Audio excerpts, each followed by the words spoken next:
Hi everyone, this is Elena of the Witches Box, and I'm here today with another episode of Witch Booktube, and today's book,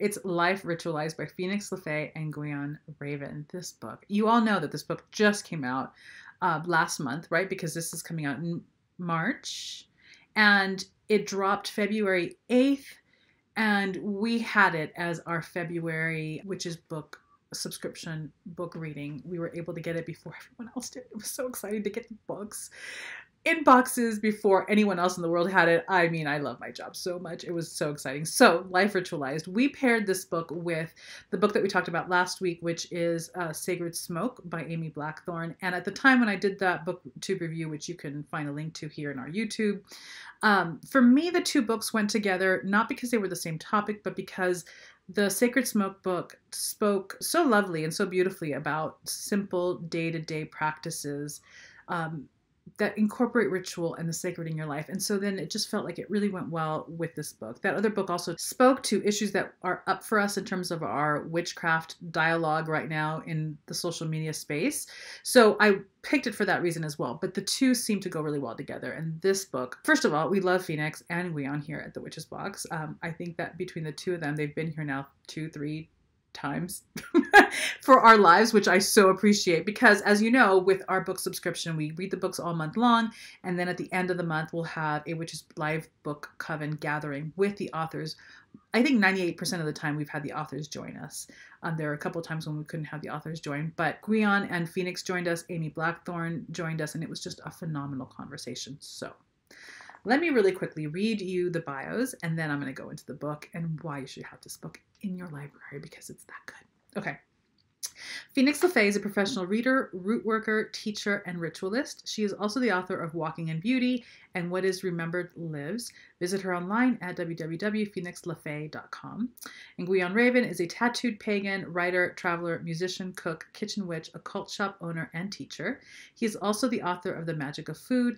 Visit him online at www.gwionraven.com. So interestingly, I'm reading these books out to you. We've featured all three of these books in our boxes in one form or another. Walking in Beauty, What is Remembered Lives, and The Magic of Food, because again, we love them here at the Witches Box.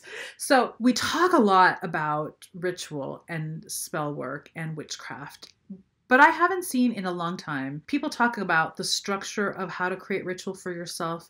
And this book does that in a really beautiful way, as well as give many, many gorgeous examples of different rites of passages in the course of your life that you can ritualize. And I want to make a distinction, right? When we talk about, I'm going to cast a spell, so I'm going to do a ritual, right? That's common talk, common language out in the interwebs as we talk with one another or as we read books, but we don't talk as much about creating rituals for ourselves to mark specific transitions and moments in our lives so that we can put a moment in time.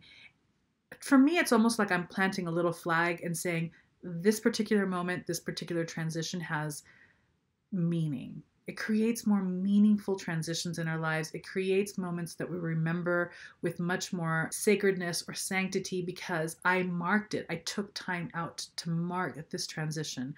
We have rituals in our common tradition, in our common culture, right? Marriages, births, if you're part of that paradigm and that religion, baptisms, divorces now. Also, there are all these different graduations from school, from educational programs. These are rituals that mark important transitions in our development as people in our lives, right? And because we're witches, because we don't belong necessarily to a tradition that provides us with a lot of outlines for specific sacred, pagan, or witchcraft moments, we're left often to create those for ourselves on our own. And books like this will give you just so much information and so much creative idea in terms of how to create more meaning in your life, in the passages that you go through in your life, that I feel like we should all have it. Ritual is not just to cast a spell. Ritual is to mark moments of passages that we go through where we transition from being one thing and into another. Like the example would be graduation. I was a student and now I'm an expert, right?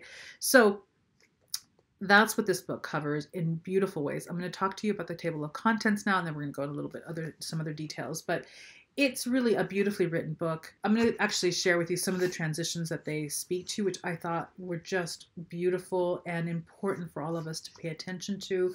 So, table of contents. There's a how to use this book chapter, which talks about ritual flow and correspondences, important. And then defining rites of passage. So I'm going to read all of it to you. So under chapter 2, defining rites of passage, you've got 2 biological rites of passage everyone goes through. And this is not in the table of contents, but it's birth and death, right? Rites of passages based on chronology, so age and time. The liminality of rites, stages of a rite of passage.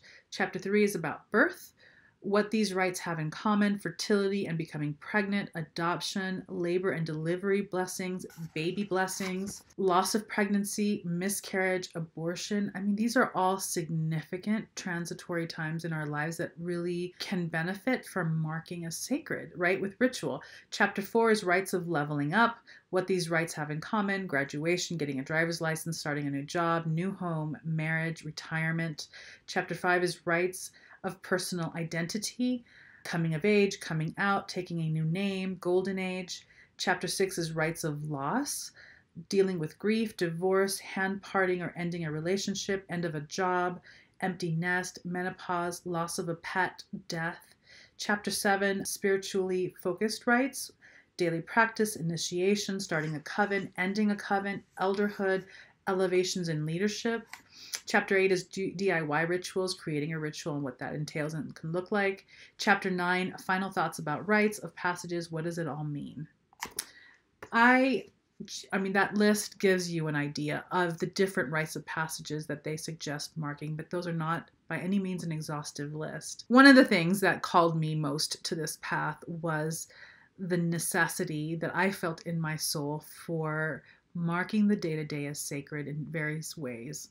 And things like your first menses, things like the end of a relationship, the beginning of a relationship, making a new choice in career, these things that seem mundane and seem like, it's day to day, it's not magical, but it is, because everything that we experience on our day-to-day walk in our lives, our individual lives, hold beginnings and hold endings and hold potential. Every single moment that we make a choice, we're creating. Even if it's like, I'm going to have tea instead of coffee. You're creating a specific reality.